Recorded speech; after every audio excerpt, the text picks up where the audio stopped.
अस्सलाम वालेकुम। Welcome to my channel फाइज ओवर by Aamna Shah. I hope कि आप खुश होंगे। कहानी शुरू करने से पहले आपसे रिक्वेस्ट है कि अगर आपको मेरा कंटेंट पसंद आता है तो प्लीज़ मेरे चैनल को सब्सक्राइब करें। आइए कहानी की तरफ। हसनैन काज़मी कभी का जा चुका था, लेकिन मलिक उमर हयात के घर के इस कमरे में जहां वो बैठे हुए थे उसकी मौजूदगी का एहसास बाकी था। वो कमरे में खौफ और हिरास का जो तासुर छोड़ गया था वो गहरा हो गया था। कमरे में डरावनी सी खामोशी थी। वहाँ उमर हयात, उसकी बीवी नसीमा और असला बैठे हुए थे। वो एक दूसरे की तरफ देखने से डर रहे थे। मलिक साहब, असले ने सुकूत तोड़ा।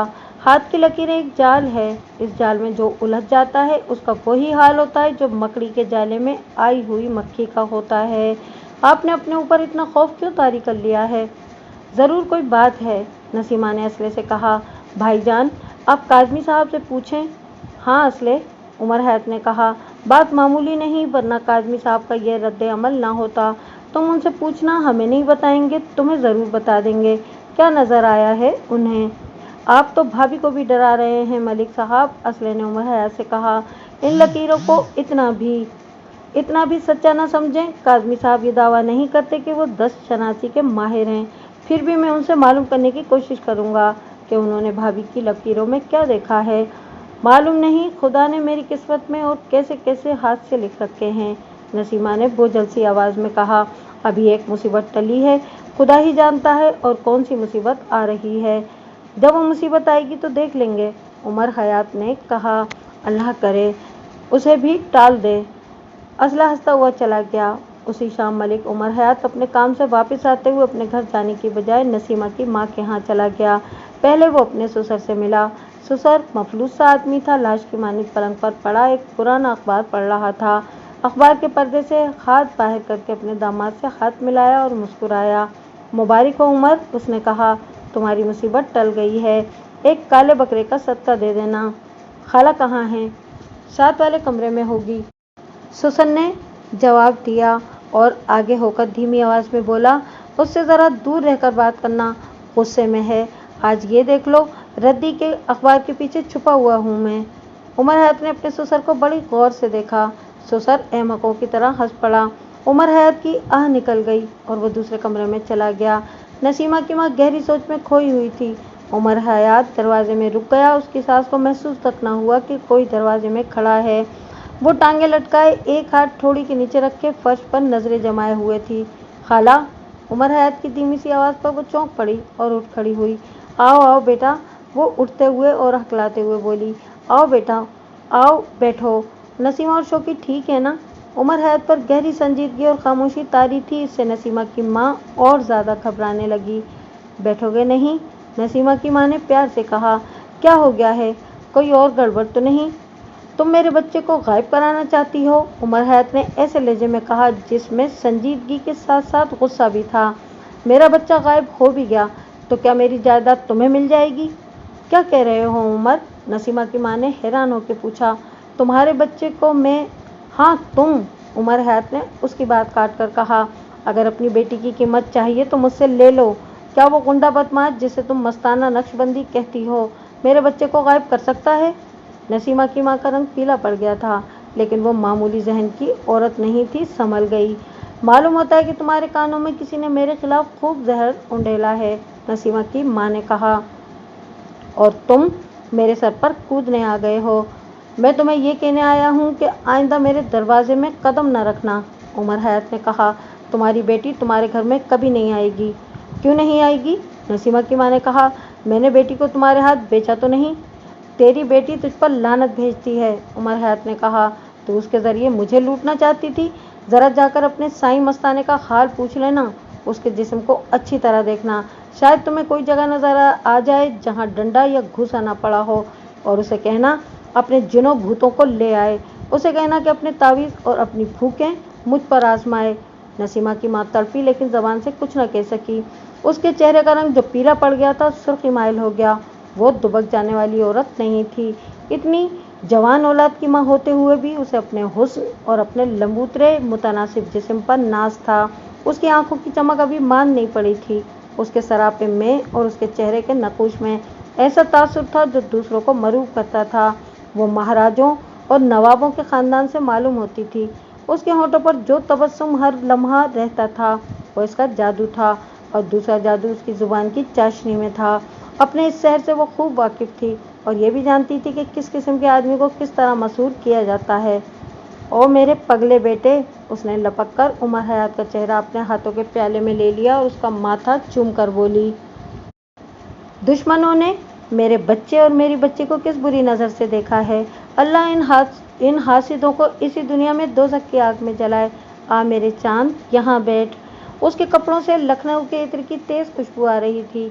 वो अपने बालों में जो तेल डालती थी वो भी तेज़ खुशबू वाला होता था। मर्दों को दीवाना बनाने के लिए ये खुशबू और माथे पर होठों का लम्स काफ़ी था। उमर हयात पहले से ही दीवाना हो रहा था, लेकिन उसकी दीवानगी का बायस कुछ और था। ये दीवानगी बावलेपन की सूरत इख्तियार कर गई थी। उसके घर पर काला जादू किया गया था। उसके बच्चे को दौरे की अजियतें दी गई थीं और इस बच्चे को गायब करने की स्कीम भी बनाई गई थी। उस पर इस औरत का जादू, इसका बोसा और इसके इत्र की खुशबू असर नहीं कर सकती थी। उसने चोटें खाई थीं। इस औरत से उसे घिन आने लगी।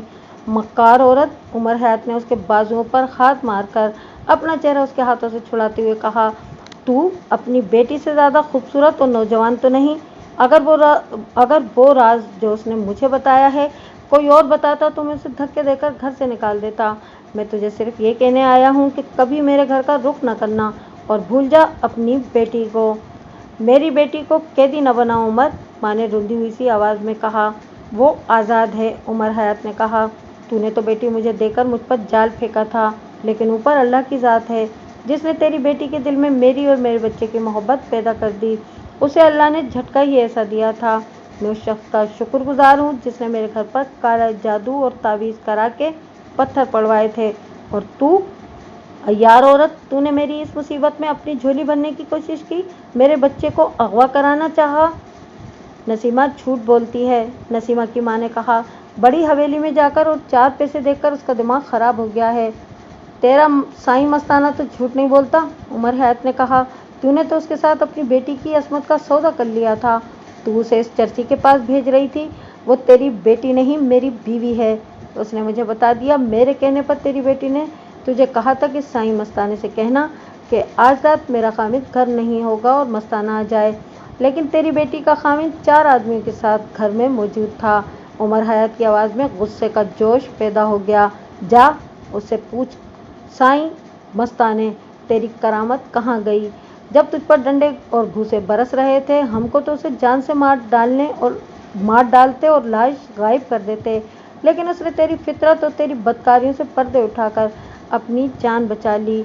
इस शाम के बाद वो यहाँ से गायब ना हुआ तो सुबह मैं उसे गायब करवा दूंगा, लेकिन वो जिंदा नहीं होगा। नसीमा की माँ चुपचाप खड़ी सुन रही थी। पहले तो उसका रंग फीका पड़ गया था, मगर अब उसके चेहरे के रंग और तासुर में कोई तब्दीली नहीं आ रही थी, जैसे उमर हयात की बातें उस पर ज़रा सा भी असर न कर रही हों। उसने उसे बोलने का मौका ही न दिया। वो घूमा और कमरे से निकल गया। नसीमा की माँ के होठों पर जो तबस्सुम हर वक्त रहता था वो मुस्कुराहट बन गया, लेकिन इस मुस्कुराहट में मुसरत नहीं, कोई और ही तासुर था, जैसे बिच्छू ने डसने के लिए डंक तैयार कर लिया हो। वो साईं मस्ताने के यहाँ गई थी। उसने वो रात अपनी बेताबी की कैफियत में करवटें बदलते गुजारी थी। जिस रात मस्ताना उसकी बेटी के घर गया था, उसे पूरी उम्मीद थी कि उसकी बेटी उमर हयात के बच्चे को गायब कराने के लिए मस्ताने को वो कीमत दे देगी जो उसने मांगी है। इसीलिए तो उसकी बेटी ने मस्ताने को अपने घर बुलाया था, लेकिन वो एक जाल था जिसमें मस्ताना आ गया था। सुबह होते ही नसीमा की माँ नसीमा के यहाँ जा पहुँची थी और नसीमा ने उसे धुतकार दिया था। वो अपनी बेटी के घर से निकली और साईं मस्ताने के यहाँ चली गई थी। उसका दिल जो नसीमा के यहाँ जाने तक मसरूर था, अब बोझल था। उसे ये तो मालूम ही नहीं था कि रात मस्ताने के साथ क्या सुलूक हुआ है। वो इतना जान गई कि कुछ हुआ ज़रूर है, और जो कुछ भी हुआ है अच्छा नहीं हुआ। वो जब साईं मस्ताने के घर में दाखिल हुई थी तो ड्योढ़ी में 2 मलंग उदास उदास बैठे थे। 3 औरतें अलग खड़ी थीं। साईं जी अंदर हैं? नसीमा की माँ ने मलंगों से पूछा। है तो सही बीवी, एक मलंग ने उसे कहा था, लेकिन मिलेंगे नहीं, हम बड़ी दूर से आई हैं, देहाती सी एक औरत ने कहा। ये कहते हैं कि साईं जी मिलेंगे ही नहीं। क्यों नहीं मिलेंगे? नसीमा की माँ ने मलंगों से कहा। तुम जाकर कहो कि मलिक उमर हयात की सास आई है। तब एक मलंग अंदर चला गया था और वापस आकर उसने कहा कि तुम सब चली जाओ, साईं जी ने 2 जिन हाजिर किए हुए हैं और उन्हें साईं जी ने मुर्गा बनाया हुआ है, वो सख्त गुस्से में हैं। ये जिन राह जाते लोगों को तंग करते थे। साईं जी सख्त गुस्से में हैं, तुम फिर कभी आना। वो तीनों औरतें तो फौरन निकल गईं। नसीमा की माँ रुकी रही थी। दोनों मलंगों ने बारी बारी उसे डराया कि वो भी यहाँ से चली जाए, वरना उसे नुकसान पहुँचेगा। मैं जाती हूँ, उसने कहा था। साईं जी से मेरा कह देना कि आई थी, फिर कभी आऊँगी। ये तो ड्योढ़ी की बातें थीं। नसीमा की माँ को अंदर की बातों का इल्म नहीं हो सका। वहाँ किसी जिन को मस्ताने ने मुर्गा नहीं बना रखा था। वो खुद ऐसा मुर्गा बना हुआ था जिसकी गर्दन पर छुरी फेंक कर तड़पने के लिए फेंक दिया जाता है। उसकी हड्डियाँ दुख रही थीं। डंडों और घूसों ने उसे कूट दिया था। उसे किसी करवट चैन नहीं आता था। उसके शागिर्दों ने घी में हल्दी काढ़ कर उसके जिस्म पर मल दी थी। उसकी एक आंख से कुछ नीचे भी नीले रंग का निशान था। वहाँ डंडा लगा था या घूसा। इस हालत में एक मलंग ने उसे जाकर बताया था कि मलिक उमर हयात की सास आई है। इस मक्कार औरत को एक कमरे में बंद कर दो, साईं मस्ताने ने कहा था। उसी ने मुझे कहा था कि रात उसकी बेटी के घर पहुंच जाऊं। इस बदमाशी में ये भी शामिल है। नहीं मस्ताने, मलंग ने उसे कहा था, वो तो इस तरह आई है जिस तरह पहले आया करती थी। तुम्हें मलिक और उसकी बीवी ने ही फांसा था। कई बार कहा है कि इस तरह लोगों के घरों में जाने से तुम्हारी कदर घटती है। फिर वहाँ कई तरह के लोग भी होते हैं, पर्दा उठने का डर होता है। ये तुम्हारा अपना कसूर है। जाओ, उसे कह दो कि मैं आज नहीं मिल सकता, मस्ताने ने कहा था। साईं मस्ताने के पास उसके 2 साथी बैठे हुए थे। इनमें एक वो था जिसे ये लोग गंजा कहते थे। इसे एक बार मस्ताने ने कहा था कि 11-12 बरस के बच्चे की उम्र के एक बच्चे को गायब करना है और गंजे ने कहा था कि वो ये काम कर देगा। ये बच्चा उमर हयात का बेटा शौकत था। अब बता मस्ताने, गंजे ने पूछा था। करना क्या है, एक तो 500 रुपया हाथ से गया और तुम्हारा भरम भी ना रहा। अच्छा भला अड्डा तबाह हो गया। इंतकाम, मस्ताने ने कहा था। वही काम करेंगे जो हमने छोड़ दिया था। मलिक को कत्ल करना है, गंजे ने पूछा, या बच्चे को उठाना है? मलिक की बीवी को उठाना है, उनका घर खाली करना है, मस्ताने ने कहा। कत्ल या अगवा नहीं करना, पकड़े जाएंगे। अगर वारदात के दौरान मौका मिल गया तो मलिक की बीवी को खराब भी करेंगे। इसी के पीछे तो मेरी हड्डियां टूटी हैं। अब कब इरादा है? मेरे दूसरे साथी ने पूछा था।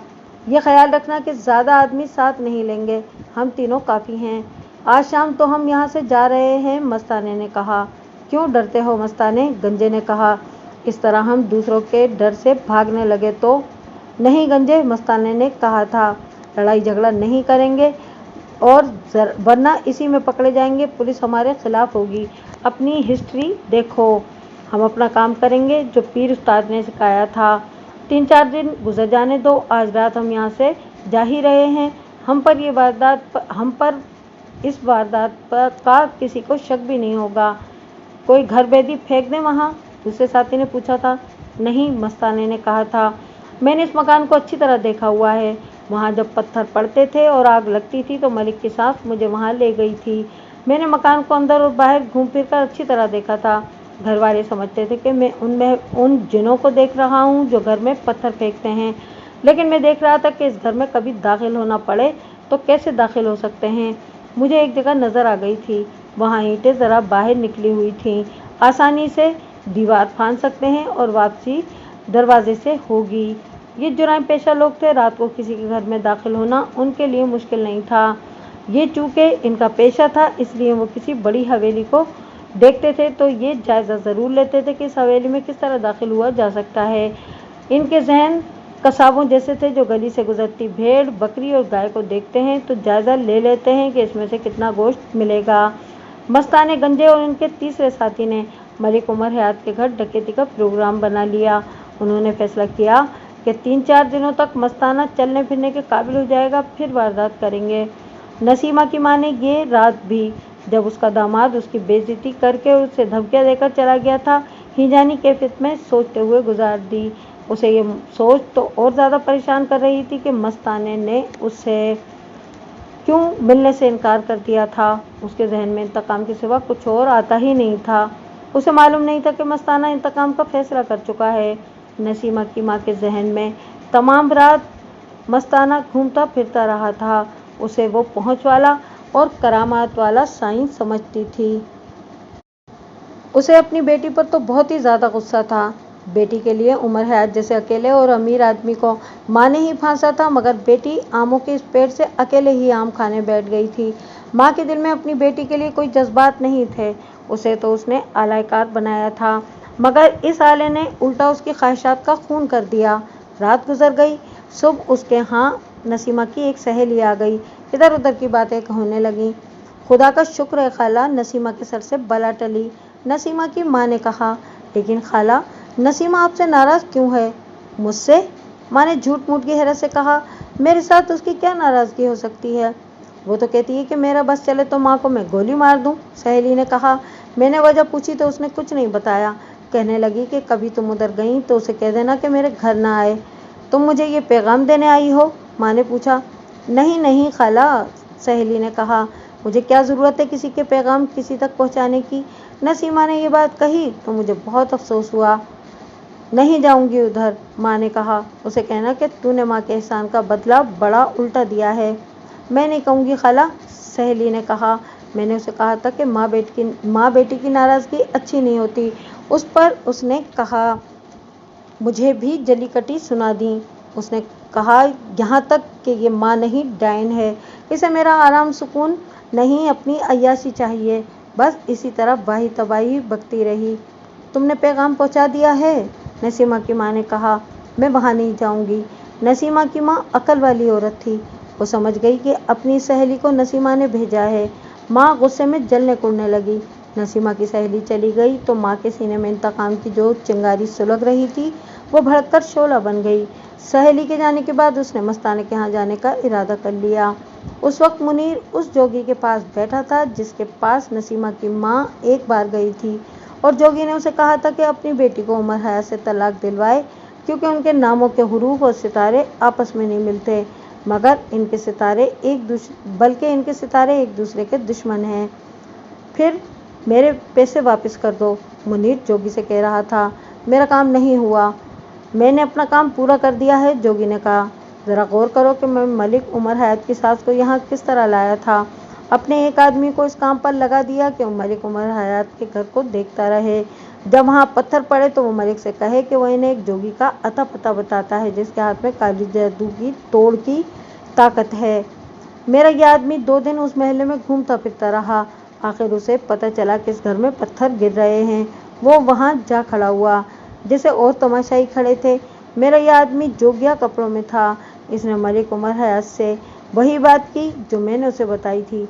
उसने कहा कि जोगी मौज में आ गया तो काम बन जाएगा, और वो सिर्फ औरत की बात सुनता है, लेकिन उसे औरत के साथ कोई दिलचस्पी नहीं है, न रुपए पैसे के साथ। मलिक की सास मेरे पास आई तो मैंने उसको कहा कि उसकी बेटी की औलाद नहीं होगी, और जो बच्चा तुम्हारी बेटी का नहीं, तो वो बहुत हैरान हुई कि मैंने कैसे जान लिया कि ये बच्चा उसकी बेटी का नहीं। फिर मैंने उसे ऐसे ऐसे चक्कर चलाए, ऐसी ऐसी हरकतें और ऐसी बातें की कि उसके पाँव तले से ज़मीन निकाल दी। मैंने उसे साफ कहा कि वो अपनी बेटी को तलाक दिलवाए, वरना उसे बहुत नुकसान होगा। जोगी ने मुनीर को तफसील से सुनाया कि उसने किस तरह नामों के हुरूफ को गोरख धंधा बनाकर नसीमा की माँ को दिखाया था। मैंने उसे कहा था, जोगी ने मुनीर को बताया, अगर तुम्हारी बेटी की शादी किसी ऐसे आदमी के साथ हो जाए जिसका नाम मीम से शुरू हो और दरमियान में कहीं नून भी आ जाए तो ये और ज़्यादा खुशकिस्मती होगी। लेकिन वो औरत तलाक का नाम नहीं ले रही थी। एक ही बात कहती थी कि मलिक उमर हयात के बच्चे को गायब कराओ। मैं कहता था कि बच्चे का इसमें कोई कसूर नहीं। तुम बेटी का भला चाहती हो तो उसे उस आदमी से तलाक दिलवाओ। मैंने उसे बहुत डराया और डरा डरा कर रुखसत किया, लेकिन रात को साईं मस्ताने के 2 आदमी आ गए। मलिक की सास उसकी मुरीदनी मालूम होती है, उसके पास गई होगी और उसे बताया होगा कि मैंने उसे क्या कहा है। मस्ताने के आदमियों ने मुझे धमकियां दी। मस्ताना तो सुना है कि कुछ इल्म रखता है, मुनीर ने कहा। लोग उसके पास जाते हैं, इतना ही इल्म रखता है जितना मैं रखता हूँ, जोगी ने कहा। उसे मैं जानता हूँ और वो मुझे जानता है। पक्का डकैत है। किसी उस्ताद ने उसे इस लाइन पर डाल दिया था, इसमें वो चल निकला। मुसलमानों की औरतें तो उसके पास मुरादें लेकर जाती ही हैं। हिंदुओं और सिखों की औरतों में भी उसका नाम चलता है। देख मुनीर मियाँ, इंसान को अपनी ख्वाहिशें गुमराह करती हैं। ये तो तुम्हें मालूम है कि मेरे पास कोई इल्म और कोई ताकत नहीं, सिर्फ ज़बान की ताकत है। मेरी उस्तादी ये है कि मैं जानता हूँ कि किस मौके पर कौन से अल्फाज जादू का असर करते हैं।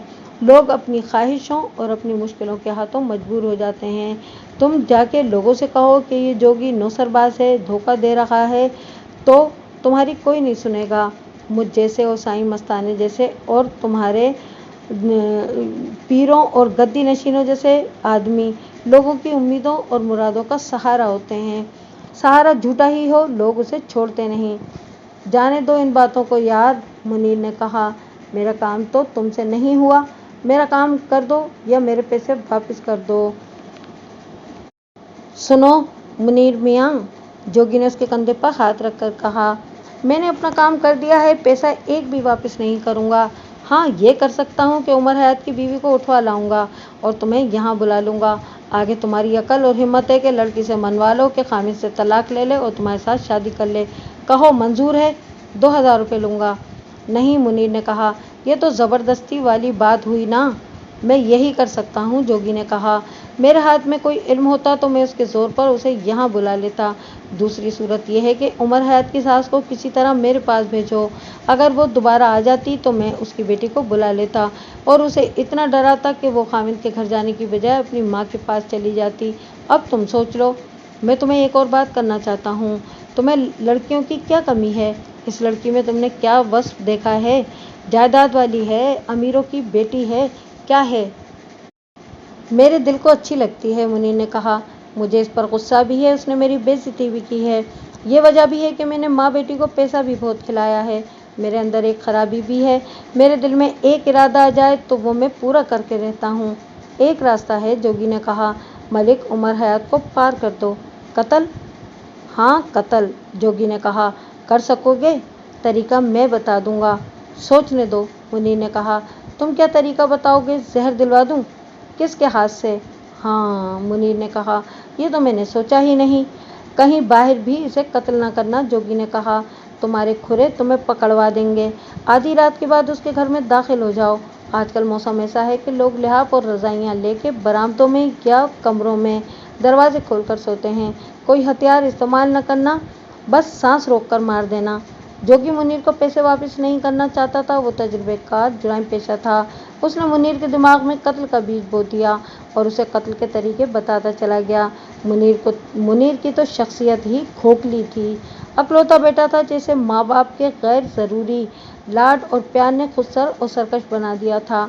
ज़मीन जायदाद और रुपये पैसे की कमी नहीं थी। वो तो अब अपने माँ बाप के काबू में भी नहीं रहा था। इंसान की हर ख्वाहिश तो पूरी नहीं हो सकती। मुनीर को लड़कपन में किसी ने बताया था कि ताबीज़ों से और काले इल्म से हर ख्वाहिश पूरी हो सकती है। चुनाचे वो आमिलों वगैरह की दुनिया में जा पहुंचा था। किसी आमिल जोगी या हर उस शख्स की बात उसके लिए आसमान से उतरा हुआ फरमान होती थी, जिसके मुतालिक उसे कोई बता देता था कि उसके हाथ में कोई गैबी या पुरस्कार कुव्वत है। अब ये जोगी उसे कह रहा था कि वो उमर हयात को कत्ल कर दे, तो वो बड़ी गौर से सुन रहा था। वो जब जोगी के गुफा से निकला तो उसके जहन पर उमर हयात सवार था।